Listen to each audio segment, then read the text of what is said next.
Day 3 of health drink சீரீஸில் the golden milk எப்படி பண்ணுறதுன்னு பார்க்கலாம்.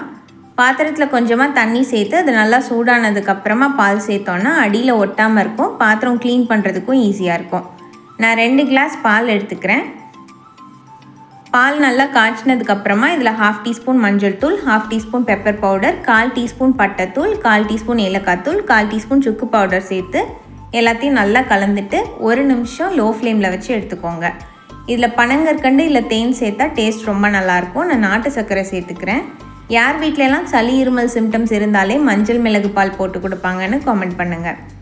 இருமல் இல்லை தொண்டை கரகரப்பு இருக்கும்போது இது குடித்தா செம்ம ரிலீஃபாக இருக்கும். குடிக்க முன்னாடி 1/4 டீஸ்பூன் நெய் இல்லை தேங்காய் எண்ணெய் கலந்து குடிங்க. இதில் இருக்கிற ஃபேட், நம்ம சேர்த்துருக்கிற பெப்பர் எல்லாமே மஞ்சளில் இருக்கிற கர்க்யூமினை பெட்டராக அப்சர்வ் பண்ணுறதுக்கு ஹெல்ப் பண்ணும். தூங்க முன்னாடி இது குடித்தா ஸ்லீப் குவாலிட்டியும் இம்ப்ரூவ் ஆகும்னு சொல்கிறாங்க. தேங்க்யூ ஃபார் வாட்சிங்.